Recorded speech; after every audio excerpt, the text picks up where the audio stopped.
Al-Fatihah. A'udzubillahi minasyaitonir rajim. Bismillahirrahmanirrahim.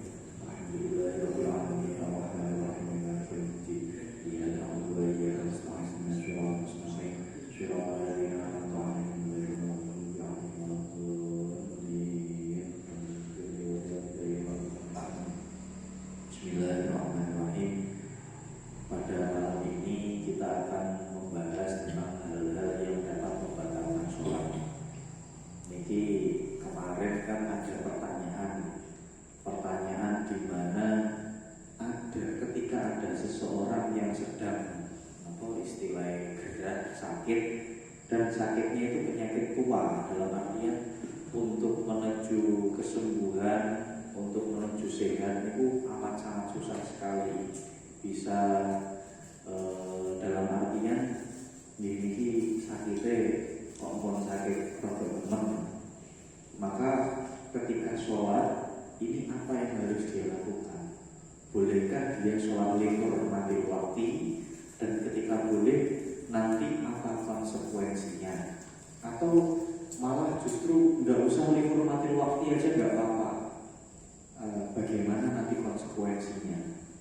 Maka dipun dawuhaken kalih mazhab Syafi'iyah anggere syarah madzhab niku bahwa orang ini tetap dikenai kewajiban atau keharusan sholat seimkannya. Dalam artian kemarin yang perlu sampaikan kan, lihurmatil waktu ini bisa terrealisasikan, bisa dilakukan ketika ada sesuatu hal yang kurang. Contohnya syarat sah atau syarat wajibnya ini ada beberapa yang tidak terpenuhi. Terus misalkan sarungnya bolong, terus buat sakit ditempel, akhirnya sholatnya buka aurat. Misalkan contohnya pas dalam perjalanan mau gini pakaiannya najis, pakaiannya kotor ataupun terkena najis dan tidak ada pakaian lain selain itu, akhirnya sholat udah belajar dibuat mungkin mergo satrul aurat kewajibannya untuk sholat yang sah, tapi nih gak dibuka. Nah ini sholatnya hamlun najasa, membawa najis, sedangkan wong sholat yang bawa najis niku boten sah. Niku lihurmatil waktu konsepnya seperti itu. Konsepnya lihurmatil waktu seperti itu. Cuman konsekuensinya ketika ada seseorang yang sholat lihurmatil waktu harus mengulangi sholatnya secara qadhaan ketika sudah mencapai tujuan atau ketika sudah menemukan solusi atas permasalahannya. Contohnya nih, sarungnya bolong. Nah ini aku gak ndang sholat ini waktu nentek lihurmatil waktu riyen. Terus mantun niku mungkin yang pun pindah waktu sarungnya pun enten damel sholat, nah niku nembe foto. Atau ketika dalam perjalanan kelambine najis, nggih niku sak entene nggih damel sholat lihurmatil waktu. Maka ketika sudah sampai di tujuan, kelambine saleh, adus, wudu, terus memakai baju yang suci dengan niat qadha sholat. Nah nanti pertanyaannya, kemudian kembali ke pertanyaan, gimana kalau orangnya ini sudah sakit, apalagi sampai dirawat di rumah sakit lama sekali. Tiang itu kan yang dirawat di rumah sakit itu kan jarang adus lah. Adusnya gitu angel, kadang dia diusap dilap mawon dan kain basah. Terus istinja atau pepernya, kalau ceweknya kan gitu ngerekaos, cara mengalirkan air itu buatan sakit maksimal. Ada kemungkinan masih ada najis yang melekat di pakaian atau di tubuhnya atau di keranjang rumah sakitnya misalkan, atau di selimut yang dia pakai atau di bantal yang dia pakai. Jadi najis itu mungkin susah untuk dihindari. Maka keharusan dia adalah yang pertama, semaksimal mungkin mengusahakan diri untuk bersuci dari najis ataupun hadas. Lek iso nggih disiram cara najise teng tangan dipo, sedangkan sing diinfus tangannya tangan.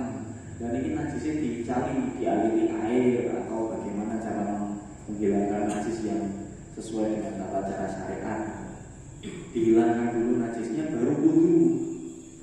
Ada misalkan bukan sakit wudu pripun, nyuwun tulung tiang untuk mewudukan dia, diwudoni, minta tolong untuk wudu. Jadi wudu itu bukan harus cuma dirinya sendiri, itu boleh.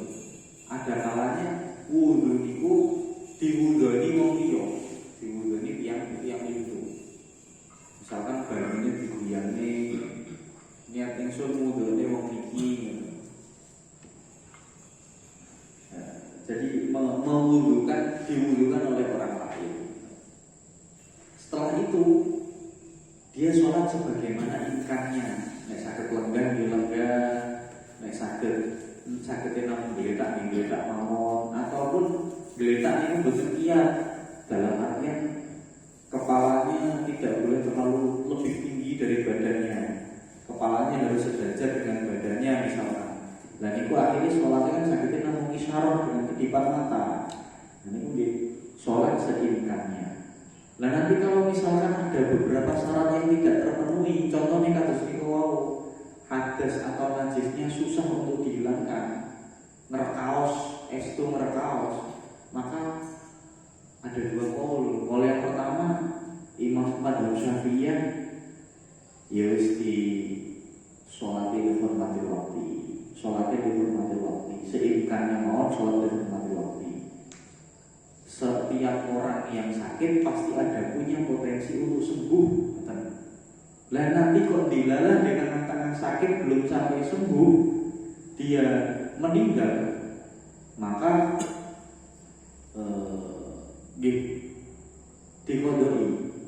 dikodokkan oleh orang lain. Dikodokkan oleh orang lain. Cuma ada madhab lagi yang mengatakan niki dinukil Imam Haromen oleh Imam Ghazali. Niku dipun dawuhaken mboten usah salat dihormati waktu mboten napa-napa, benjing pun sehat dikodoi sedaya. Tapi konsep dasarnya semua ini bisa diambil kesimpulan bahwa ketika nanti dia sembuh maka diharuskan untuk mengkodoi sholatnya apabila dia tidak melakukan sholat atau sholatnya hanya lihurmatil waktu, tetap sami-sami wajib qodho. Terus kemudian kok dia meninggal, sholatnya disaur wong. Biasanya keluarganya niku bayar wong kalau sholat. Ini biasanya terlaku di beberapa tempat itu keluarga nanti meminta tolong kepada orang lain, misalkan takmir masjid, kalian maringi ben rada teles-teles ben boten garingan, paring nyuwun tulung niki ngodoi salat bapak kula atau tiyang sepah kula niki mpun boten salat ket sakit nika selama 2 bulan berturut-turut. Jadi nek bahasanya niku sebenarnya nggih ujur, upah. Tapi kalau dikatakan upah ini bayaran ini kayaknya kirang etis nih. Jadi ini caranya di namung tombol kesel atau tombol tugas apa mini, tombol tugas es teh dan garing. Mungkin dianggap sebagai upah, mungkin ada titik terendah UMR berat mungkin. Tergantung UMR-nya satu sholat berapa UMR-nya. Maka kan ingkang kalau ini barangkali wonten tambahan malih dari pertanyaan ini monggo. Yang saya tanyakan itu posisi tempat tidurnya, Bu. Di rumah sakit itu kan ya ada yang wujudnya ke utara selatan. Ya itu kan harus menghadapi kiblat. Kalau memang tidak imkan untuk dimujurkan kiblat, jadi misalkan posisi tempat duduknya itu apa nggih? Madhepe sirai itu madhep ngetan atau madhep ngidul lah misalkan. Lah niku kok misalkan mengke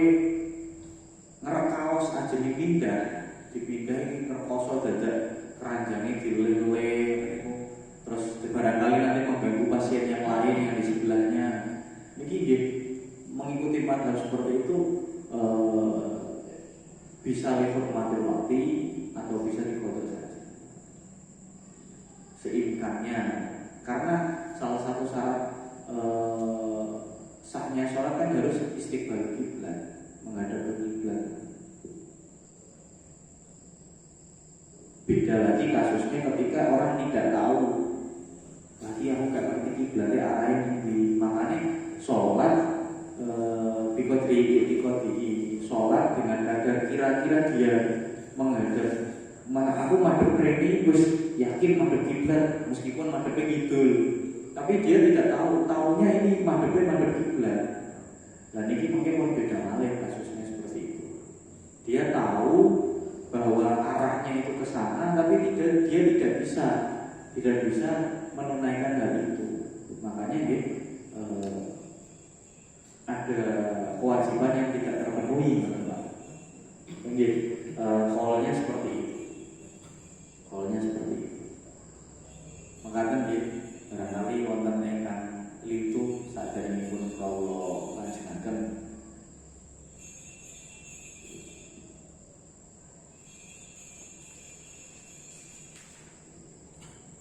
Untuk recall hormatil waktu itu apa harus menjalankan seperti sholat pada umumnya? ya? Untuk dihormatil waktu niku nggih dilaksanakan dengan sholat sebagaimana orang biasa. Sholatnya nggih sami 4 rakaat sama 4 rakaat. Terus wajib ruku, sujud nggih sami mawon. Cuman niatnya itu dihormatil waktu. Maknanya dihormatil waktu menghormati datangnya waktu sholat. Menghormati datangnya waktu sholat. Nek cara diibaratkan apa nggih? Enten tiyang, misalkan enten tiyang berangkat sekolah. Nah, sudah ditentukan lanjut kan? dipun tetapkan bahwa sekolah itu masuknya jam 7, misalkan pulangnya jam 9. Pelajaran masuk kelas itu jam 7 sampai jam 9 baru keluar. Lah, dilalah orang ini itu baru datang jam setengah 9. Karena sudah ditetapkan bahwa jam pelajaran itu jam 7 sampai jam 9, walaupun dia datang setengah 9, dia tetap punya kewajiban untuk masuk kelas. Dan dilalai kok melebet kelas niku lali gak sepatonan misalkan, atau lali gak gawe seragam, bungkut dihukum apa karo gurune, sing penting tetap mlebu kelas.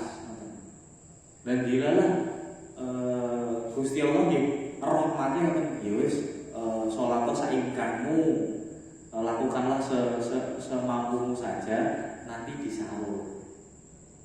Enggak kemudian ditakzir bayar fidyah misalnya. Wis telat bayar fidyah. Tapi cukup ya lakukan saja semampu, nanti dikodok. Kenapa kok nanti dikodok? Ben kancane sing liyane sing mau mlebu jam itu gak meri. Lho wong budal setengah 9 gak duwe seragam kok oleh, sedangkan aku wis jam 7 nyenuk ning kene wis seragaman macak rapi najis klambiku disetrika kok padha karo aku. Akhirnya kan meri ngoten. Penggambaran mudahnya seperti itu. Dihormati waktu itu. Maka kan dipun lajengaken hal-hal yang dapat membatalkan sholat. Hal-hal yang dapat membatalkan sholat itu ada banyak, ada 11. Ini keraton kitab Fathul Qorib ini wagem. Makanya semakin besar kitabnya, semakin banyak kajiannya. Ini dipun ringkas mawon. Yang pertama dari 11 hal yang membatalkan itu al-kalamul amdu, mengucapkan kalimat dengan disengaja, yang mana kalimat itu tidak berhubungan dengan waktu sholat, dengan hal-hal yang berhubungan di dalam sholat. Ini sholat kan takbir Allahu Akbar, terus baca iftitah Allahu Akbar kabiro, terus baca baca Al-Fatihah, Bismillahirrahmanirrahim, Alhamdulillahirabbil alamin. Terus baca surat pendek, Bismillahirrahmanirrahim, Yasin, Allahu Akbar misalnya. Terus sampai kemudian tahiyat dan juga salam, itu kan sudah ditentukan kalimatnya. Kok dia mengucapkan kalimat lain yang dia menyengaja? Contohnya dia warui, Pak ini mau sholatnya duhur kok ngasar bisik, misalkan sholatnya jamaah, jamak takdim kosong, pun kadung Allahu Akbar, pun kadung maca Fatihah, makmume takon, Pak ini mau sholatnya duhur bisik kok ngasar bisik? Lah niku mboten pareng dijawab ngasar. Utawa dilene aja rame ya, ceritane ngono niku kan. Enten imam sholat setunggal terus makmume tiga ya. Sing makmume setunggal ngentut, ki ketute dilalah pas muni, ki biyanter. Sing makmume iki kan pun ngentut pun batal. Kalih makmum sandiki dilekne. Mungkin nek sholat ngentut, mungkin batal. Niki kalam, niki adalah kalimat yang menyengaja, walaupun niatnya baik, niatnya mengingatkan awak mungkin wis ngentut wis wudune lagi melu sholat jamaah, walaupun niatnya ngelekne. Terus makmum sampingnya niku juga ikut mengingatkan lagi. Awak mungkin ngelekne mau iya nek pas sholat, iya batal. Ngelekne wong sing ngelekne. Akhirnya ya makmumnya batal kabeh. Kare imam iki ijen, imame melu muni. Wah, tau salat umum ya. Akhirnya gitu. Ya. Al-kalamu al-amru. Nek di keterangan yang lain itu satu kata yang berfaedah ataupun dua kata yang tidak bermakna. Satu kata yang berfaedah contohnya gitu, nek teng ti lakno huruf of dikasroh ti ini pun makna bahasa Arab namanya makna dari bahasa Arab artinya adalah jagalah jagalah dirimu. Satu kalimat berfaedah ataupun dua kalimat yang tidak berfaedah, contohnya misalkan nyala bangku kayak apa-apa ujug-ujug bermaca Fatihah menyala bangku, kita tidak memahamkan, jadi tetap membatalkan sholat. Yang pertama itu. Terus yang kedua al-amalu al-kathiru, melakukan perbuatan yang banyak di luar perbuatan atau gerakan-gerakan sholat. Contohnya gerakan sholat itu kados ingkang pernah dicontohkan kemarin. Misalkan tengajeng ada di soft, kita sholat jamaah ada di soft, kita di soft tengah-tengah, dilalah sofe ngarepe awake dhewe niku kosong. Entah kosongnya memang dari awal, entah kosongnya mergo wong ngentut terus akhirnya ngalih meninggalkan jamaah, utawa geser ujug-ujug tengah awake dhewe kosong. Nah awake dhewe pun kadung takbir, pun kadung maca Fatihah, melampaui caranya di satu langkah, maju satu langkah, ditutup dengan kaki kiri atau kaki kanan. Jadi kaki misalkan kaki kanan maju, kaki kirinya menutup. Mantoniku menang sedelu, mantoniku maju malih sampai lurus dengan soft yang bolong tadi. Kita jadi apa istilahnya nyumpeli soft sing bolong ini beda bolong. Melampaui di boten parang kata-kata langsung nyek boten parang melampaui waktu. Termasuk ketika sholat dilalah menangangi sholat kebakaran. Nah ini di sholatnya boten parang terus kemudian dia berpindah belayu, pindah tempatnya dengan belayu, kebakaran. Iya karena berdua iya. Pak kebakaran akhirnya belayu. Wah iya karena saya sholatnya diterusnya tapi belayu. Nah ini batal. Terus yang ketiga ini hadas, jelas hadas yang cerita wong ngentut memang gak usah dilihat wis otomatis niku pun batal. Kadang ngeten kejadiannya niku arep ngalih karo jamaah iki isim sungkan. Isim. Tapi nek diterusne jamaah, nah iki kayaknya kok sholatku gak sah. Maka apa yang harus dilakukan? Yang harus dilakukan ya sesegera mungkin keluar dari jemaah. Entah nanti caranya yang sopan ataupun tidak seperti apa ya.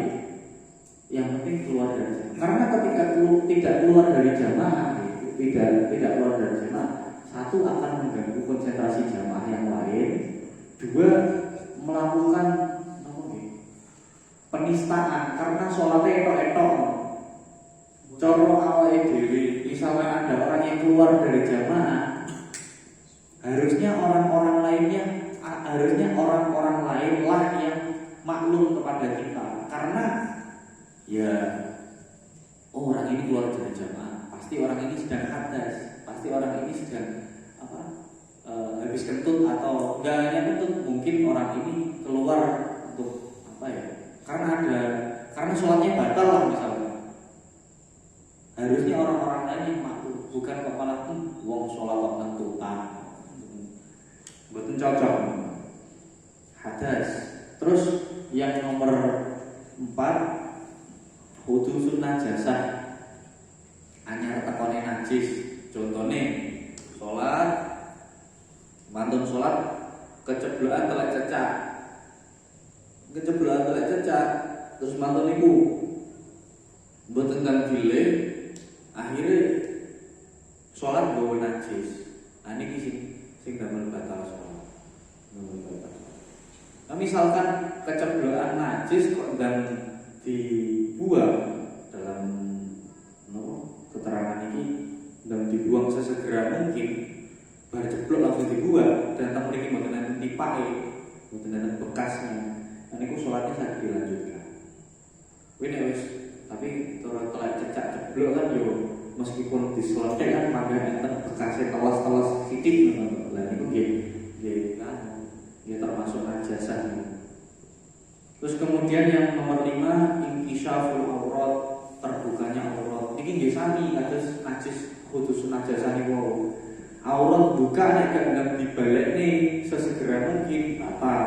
Tapi misalkan dikipatne angin terus langsung dibalekne, langsung ditutupi malih, dan itu sakit diterusne sholat. Nomor 7 tadi nomor 6 sampai lali. Nomor 6 tahirun niatnya berubah. Sholli fardhu dhuhri Allahu akbar. Pun angsal kalih rakaat. Tong Allahu akbar. Duh kok wis ngasar. Wis tak ubah sik niatku salat ngasar dhisik, kok bar iki dhuwure tak foto. Ini mboten pareng. Mboten pareng. Mengubah niat antara sholat wajib dengan sholat wajib yang lain itu mboten pareng. Yang sing oleh niku nggih, yang boleh niku ketika misalkan sholat tahiyatul masjid atau sholat qobliyah nggih. Wis tak qobliyah lah karo ngenteni imam Allahu akbar. Tak tahiyatul masjid lah. Kolo-kolo karo ngenteni jamaah wong ya cik pujian kayane cik suwi, sing pujian sampai meniren. Allahu akbar. Mun rakaat kedua mun ajeng salam. Tong. Allahu akbar. Qomat. Lah niki misalkan iku nek salat tak terus nih aku ketinggalan jamaah rakaat pertama. Karuan niatku tak ubah langsung sholat wajib, sholat fardu melu imam. Dilalah kok pas podo sendak kepengen. Dilalah pas podo sendak kepengen, pas podo ngadeg. Nah niki boten apa. Ditelajengaken mau niate diubah.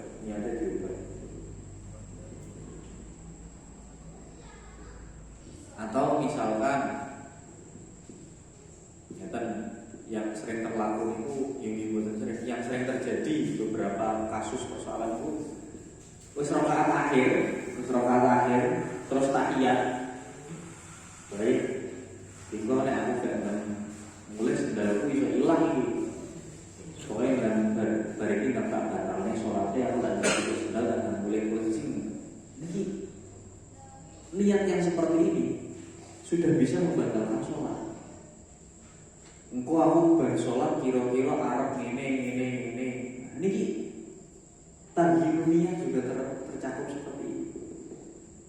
Maka ketika sholat, difokus dengan sholatnya. Engkau paling aku sholat 3 menit kas mahari. Wis rakaat. Iki kayaknya tahiyat iki gak sampai 1 menit deh. Bar tahiyat iki sholatku mari paling gak 1 menit. Saiki jam piro aku nyawang jam lirik saja. Oh bari iki aku langsung cus OTW langsung misalnya. Lah, niat-niat yang seperti ini bisa mempengaruhi keabsahan sholat, bisa membatalkan sholat. Jadi yang biasanya terjadi. Terus yang nomor 7 itu istidbarul kiblat, mungkuri kiblat. Terus ngertos kiblat itu nang kula mriko. Cukup nang sholat lagi 2 rakaat bar tahiyat awal ngadeg karo malih. Awalnya diwale malih madhep ngetan. Mergo mriki iki mau ning mburiku kok enek kayane wong sing dadi makmum tak lirik-lirik kok enek. Akhirnya mungkuri kiblat malih mburi diteruski salate. Tak sawang ning mburi oh ternyata kayak enek wis tak terusne. Nah niki bareng iki mungkuri kiblat. Sing biasane rada jahil niku biasane pas sholat karo kanca-kancane gelar sajadah manut jamaah misalkan. Kalau kancane pas wayah sujud atau pas wayah lungguh tahiyat sajadah diputer madhep ngetan. Nah niki solusinya gimana? Apakah sholatnya batal? Ketika dia digitukan dikerjani niku terus seketika langsung balik malah madhep kiblat. Nah niku mboten napa-napa masih bisa diteruskan. Tapi kok dia melakukannya atas dasar kesadaran dia sendiri, wah niki langsung batal. Terus kemudian yang nomor 8 al-uklu wa syurbu, makanan dan minuman. Nomor 8 dan nomor 9. Maksudnya makanan ini adalah bedanya. Makanan dan minuman ini adalah bedanya. Artinya apa? Ketika ada makanan nyelip di gigi misalnya, terus ilate rada nyendil Pola. Oh ilate pola, baca pola, tol menawane oleh apa? Dicicip menawane lah iki. Terus kok dilalah makanan sisa itu tadi masuk ke dalam tenggorokan, masuk ke dalam tubuh kita, ini bisa membatalkan sholat. Walaupun niat kita tidak makan, oh dilalah melebu, lama itu sangat batalkan sholat. Nek tiang poso ya, tiang poso turu atau tiang poso biasanya lagi dino poso pertama atau poso keloro, gak sengaja neng ruang tamu atau neng emperan karo nyekel apa teng sampingnya teng jajan taruh kemal kemil, masya Allah aku mau poso langsung ditutup poso ini terus nih mergo lali niku tasih sah lek poso. Tapi nek sholat maksudnya nek wong sing lali pas aku sholat, masya Allah aku mau lali aku jadi sholat kan sholat perlu konsentrasi. Makanya bahasanya adalah al-uklu sanes al-aklu. Nek aklu artinya makan, tapi nek uklu artinya makanan. Makanan apapun yang masuk ke dalam tubuh kita ketika kita sholat, baik niatnya adalah makan ataupun tidak, hukumnya sama-sama membatalkan. Minuman juga sama seperti itu. Alkohol yang ke-10, alkohol itu niku muntah yang disengaja. Alkohol itu tertawa, alkohol tertawa, guyu ngakak. Alkohol ini sanes tabasum ya, bawa tabasum. Nek tabasum niku tasih mboten napa-napa. diguyoni karo kancane dan digojo-gojone dilirik guyon. Iku tasih boten apa-apa. Tapi kok sampai tertawa itu dalam artian mengeluarkan suara, mengeluarkan suara lah dari mulutnya. Niku yang membatalkan.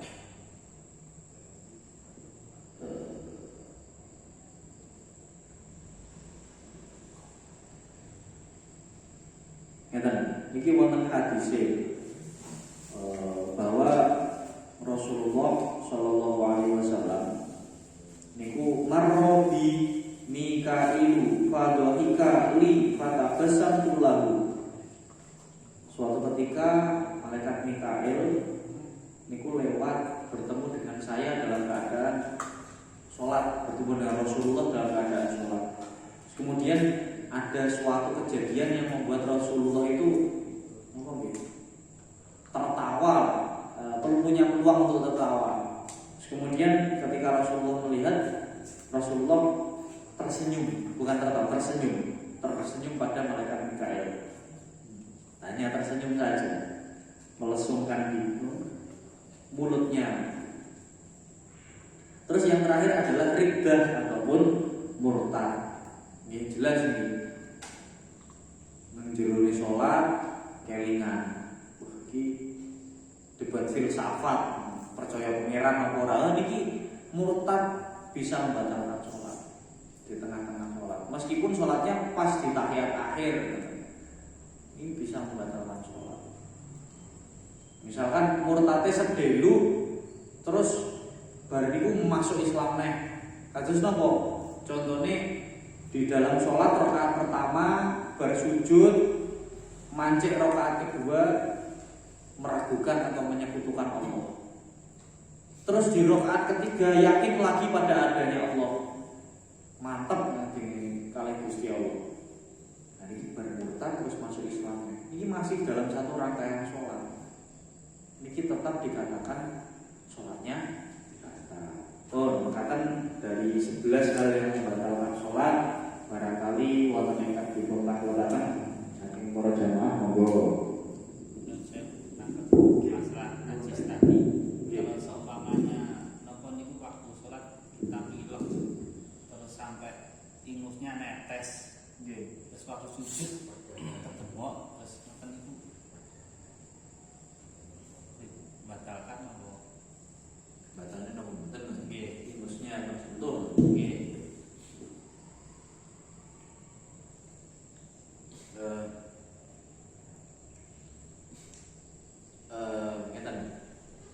Yang perlu kita ketahui bahwa ada perbedaan antara hal yang najis dan hal yang kotor atau menjijikkan. Walaupun pengertian najis adalah sesuatu yang menjijikkan. Pengertian najis adalah sesuatu yang gilani, sesuatu yang menjijikkan. Seperti sanes najis, sanes kang najis. Najis.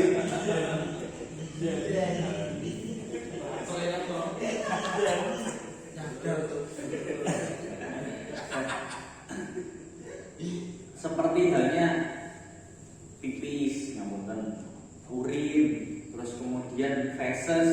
Ini bukan sesuatu yang menjijikkan. Najis. Kenapa najis? Karena itu menjijikkan. Ma kharaja minas sabilaini. Sesuatu yang keluar dari dua jalan, jalan depan dan jalan belakang. Ini semuanya najis. Termasuk sesuatu yang langka. Kados misalkan darah, nanah ataupun benda cair yang lainnya, kecuali mani. Ma kharaja minas sabilaini. Kalau ingus atau cairan yang keluar dari dalam tubuh, niku harus kita bedakan dulu. Kita telisik dulu, apakah cairan ini keluar dari dua alat kelamin ataupun keluar dari lubang pantat atau beda. Misalkan ingus ataupun misalkan air mata, nek utah-utahan, muntahan, niku jelas najis. Kenapa? Karena walaupun dia ataupun sesuatu itu tidak keluar dari dua jalan, sesuatu itu datangnya dari perut. Sesuatu yang datang dari perut, dari lambung, itu ketika balik, itu najis.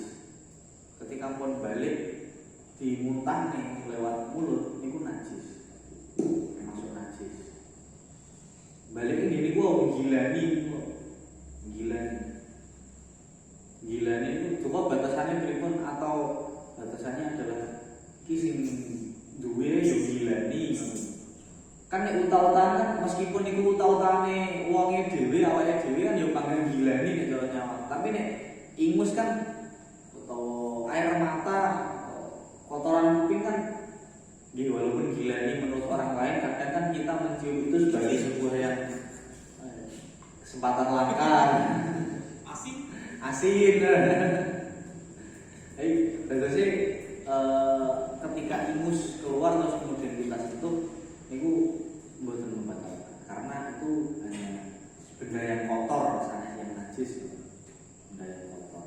Meskipun ingus yang berwarna hijau, Pas ngelap bisa jawab. iya tapi Nggih. Atau nanti coba kalau carikan barangkali ada macam-macam cairan ingus. Maksudnya kan apakah cairan ingus ini atau lendir ingus ini keluarnya dari perut atau dari organ tubuh yang lain, barangkali bisa membedakan dari tenggorokan ya. Kan ada cairan yang keluarnya ini yang dihasilkan tenggorokan saja, nggak sampai perut. Kadang ya, sekitaran kepala pergi mawon. Soalnya ada air liur yang dihasilkan yang bisa membatalkan puasa dan air liur yang tidak membatalkan puasa. Air liur yang membatalkan puasa adalah air liur yang keluar dari lambung. Dari lambung paling enak rasa-rasane nopo, rasa panganan atau pun keluar dari lambung. Tapi ada air liur yang tidak membatalkan puasa. Barangkali ingus ya enten pembagiannya enten. Kalian ilmu nih dokter kadang dia aneh-aneh nyeleneh enten itu. Maka Pak Firman sementara jadi ingus tidak membatalkan sholat. Tapi nih sing saene nggih sak derenge sholat nggih disentrukne riyen, diilangi, dibucal, dikuse, disisekne, dibasuh ketika wudu. Kersane kancane sing nang sandingi iki mboten gila kan.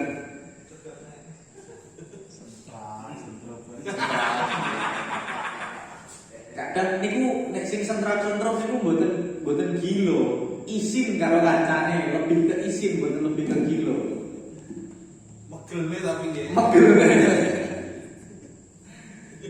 Kadang kali sandingi dihitungi. Nggih dihitungi 1, 2, 3.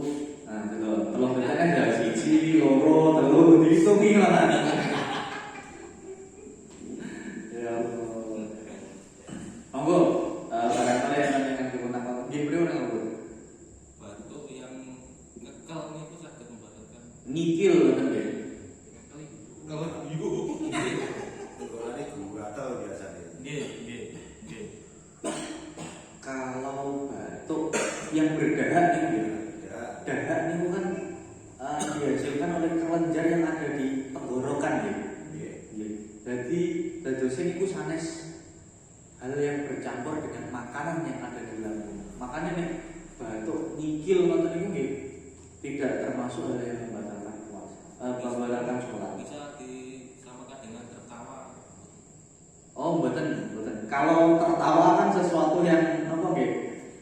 Sebenarnya bisa sih dari itu kan baliknya taksir, disengaja, kepengko ceroboh. Wae ngadep pangeran kok ceroboh, malah guyon ae mboten fokus. Tapi nek batuk itu kan memang penyakit virus yang memang wis wayahe iku mun pestene wae wong iki rada pilek, wae rada watuk ngoten niku. Mun pestene ngoten niku. Tapi nek tertawa tidak bisa disamakan dengan batuk. Nggih. Berarti jarak terus keluar terus dilek malah itu pripun Pak? Kapok. Nggih. Aman ya itu. Aman. Aman. Kenapa enggak begini? Kecuali ini dilek kancane. Kamu dewe deh. Aman. Aman.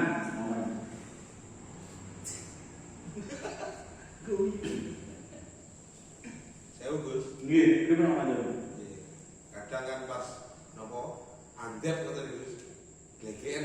Nggih. Jadi kadang kan jaraknya dia ngoten niku. Nggih, metel anu rose. Nah, itu kaosnya berjalan kadang kisah upor kadang ya senase kok. Nggih.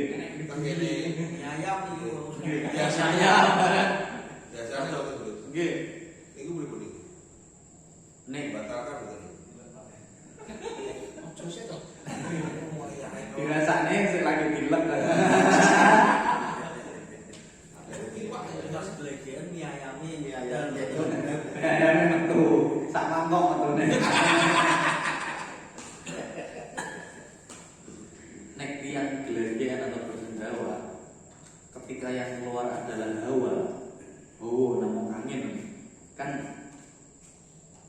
dengan kita sedikit membuka mulut, bau atau hawa mie ayam nih kan sakit medal dan hilang seketika. Tapi kalau ada jisimnya, ada wujudnya, wujud mie-nya ataupun wujud segone, itu kedah dipun lepek, di pripun nggih? Nggih diidot nih. Nek mboten ngoten kok dilek malih. Nggih batal. Tapi nek purun nggih dimut ngoten mawon mungkin mantun tahiyat akhir dilek. Kemana-mana. Mungkin malah fokus ke gini ukur bukan. Diselempetne ning untu-untu. Soalnya niku datangnya dari lambung. Jadi termasuk sesuatu yang ketika keluar dari mulut itu sesuatu yang najis. Berarti selilit. Nggih. Kasih ke mulut. Nggih. Masuk ke tenggorokan aman gitu. Selilit. Belum masih pangan lu. Nek Masuk masuk. enggak masuk ke tenggorokan. Nggih. Tetap digigit. Mut kawan itu loh. Dimut mawon. Normal ya gak oleh. Kadang-kadang ayam. Di faktor untuk bolong. Iya. Aku kan biasanya Enggak bukan. biasanya kan masak rezeki, Nggih. nasi atau ayam atau apa kan kadang-kadang kasih gitu. Nggih. Kasih nengah. Bisa masuk ke Tenggorokan. Nggih. Tapi kadang rasanya kasih. Rasa micine. Nek raos ganjel di samping di sela-sela gigi niku pokoknya angger pas sholat boten digadani nggih masalah walaupun terkerasa maksudnya oh iki ning kene nek selilit wis kula jarene mon niku boten apa-apa. Tapi kok kemudian nanti ada rasanya, Ada rasa begitu dolanan. Lidahnya bergoyang. liganya bergoyang-goyang katanya boten paham. Makanya kados permen kan dimut masih dimut diselempetne nang ngene untu misalkan saking gedine napa bolonge untu diselempetne permen tengah-tengah niku kan tetap membatalkan karena ada rasanya dan ngeten orang niku ketika manusia niku ketika enten sesuatu hal yang ada di mulutnya dan rasanya muncul air liur niku berproduksi semakin banyak dan itu bisa berhenti produksi air liur bisa berhenti ketika makanannya sudah dikeluarkan ataupun ditelan. Nek selilit teng untu kan produksi air liur kan tetap biasa mawon. Tapi kok dimut kados permen dimut niki teng mriki kados enten sing medal air liur untuk terus menggenangi membasahi permen niku. Makanya nggih niku yang bisa mungkin sebagai pendekatan untuk membedakan mana yang perlu untuk dilepeh atau mana yang perlu untuk dibiarkan. Ngoten Mas Ridwan. Monggo Satu lagi, napa niku untuk bacaan yang di tambahan di waktu sholat sunat. Jadi waktu sujud terakhir Nggih. ditambahi bacaan-bacaan lain ngoten itu hukumnya gimana? Seumpamanya la ilaha illa anta. Sholat tasbih. Nah, Oh, nggih.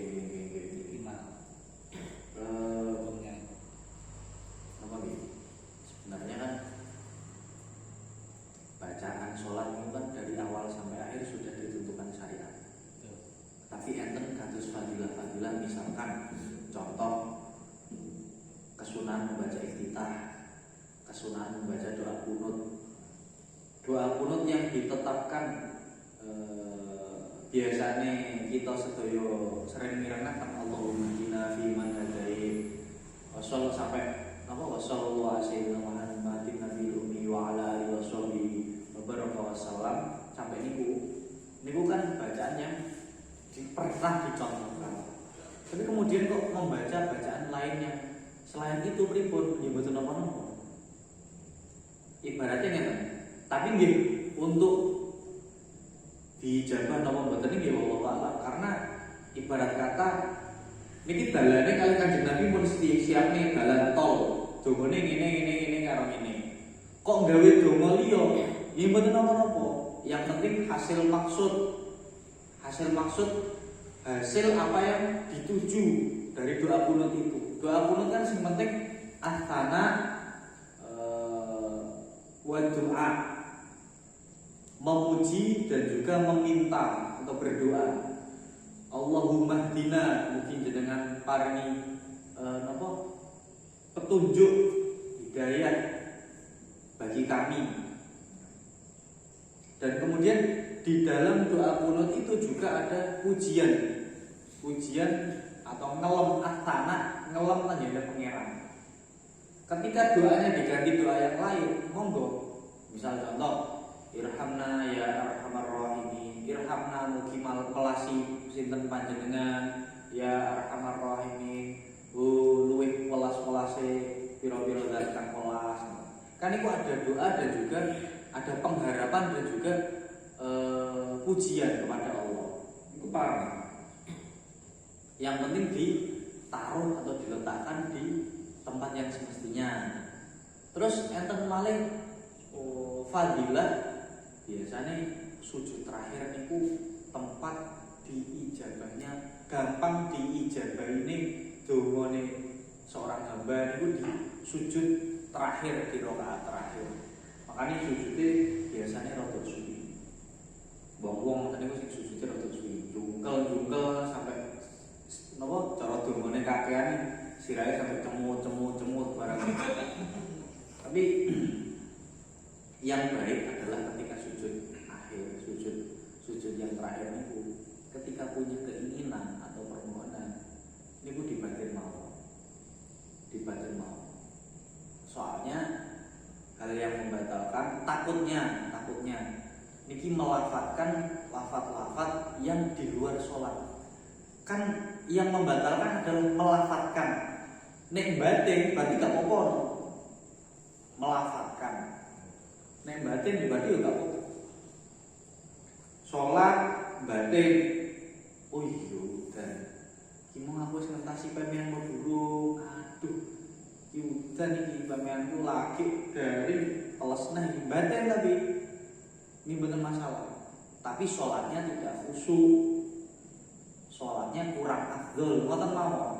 Tapi nek sampai dilafatkan, nah niki sholatnya batal.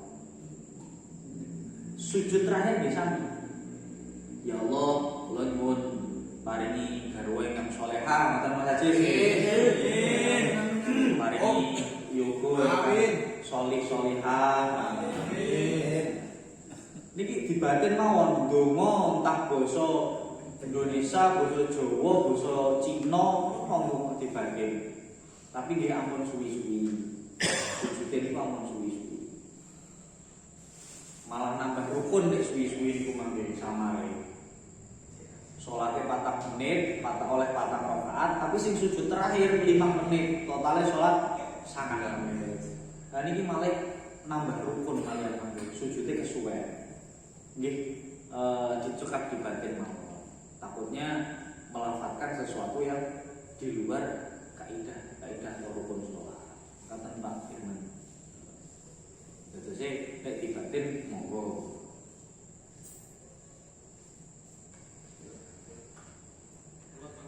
Nggih, pripun ngawur? Menelan air Nggih. pas wudu itu yang masih di mulut itu kan berkumur, Nggih. masih terasa adem. Adem nggih. Lah niku pas sholat, pas di dalam sholat. Oh, nggih. Nek teng Jawi nyatane boten asal. Nek teng Jawi kan mengke apa? Kalau sudah di depan bibir nanti kan kemudian turun ke bawah. Niku malah dibegal kon mlebu jero malah niku. Kalau air wudu artinya adalah sesuatu yang keluar, sesuatu yang bukan dari tubuh kita itu sendiri. Maka nggih termasuk perkara lain dan dapat membatalkan sholat. Nek banyu wudu nggih ketika kan nggih diserbeti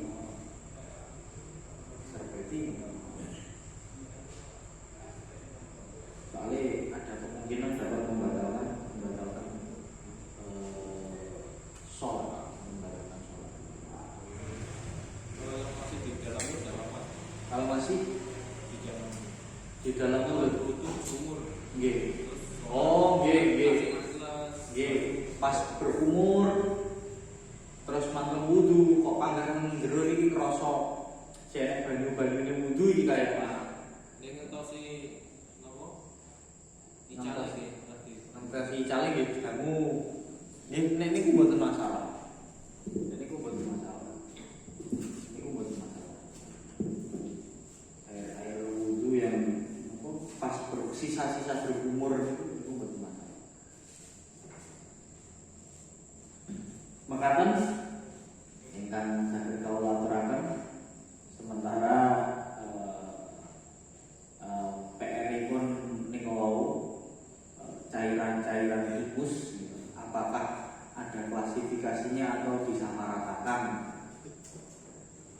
Lajengaken pertemuan minggu depan niki kalih sekedhik pengumuman bilih benjing kraton ngaos ansor asline nggih.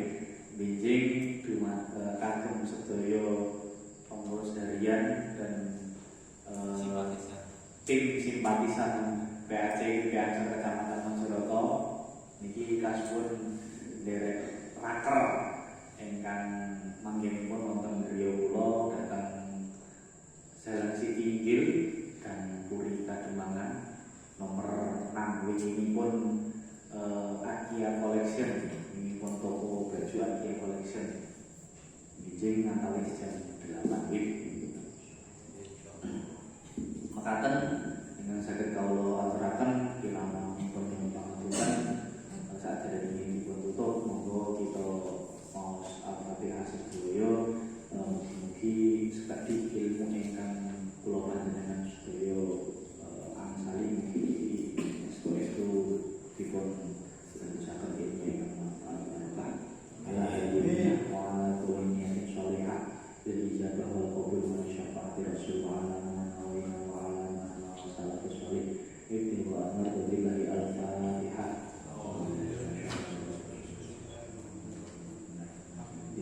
Iya, alhamdulillah.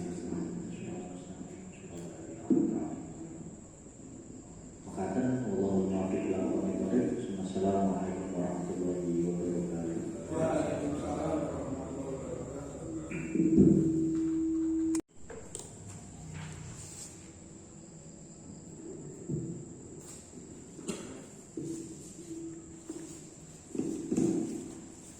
Bismillahirrahmanirrahim. Assalamualaikum warahmatullahi wabarakatuh. Bismillahirrahmanirrahim. Wassalamualaikum warahmatullahi wabarakatuh. Sayyidina Muhammad bin Abdillah wa ala alihi wa sahbihi ahli sidqi wal wafa. Amma ba'd. Hadirin hadirat jamaah pengajian fikih PAC Kecamatan Mojokerto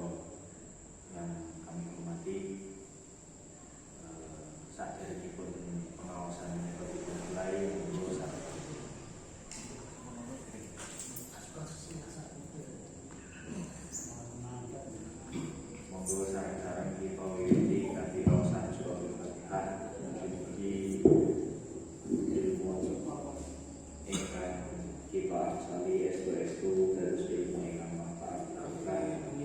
Monggo sareng-sareng saderengipun kita kirim Fatihah dumateng para leluhur kita sedaya ingkang sampun sumaring. Mugi-mugi dipun paringi husnul khotimah, dipun tampi sedaya sayanganipun, dipun ngapunten sedaya kalumputanipun kepada saudara, sahabat, keluarga, kerabat, tetangga dan orang-orang yang mencintai kita dan kita cintai. Mugi-mugi dipun paringi umur ingkang manfaat barokah, dipun paringi ketetapan rupi Islam ihsan mugi iman, dipun lancaraken, dipun kapilaken sedaya perkawisipun, khususipun dumateng kita sedaya. Mugi-mugi dipun paringi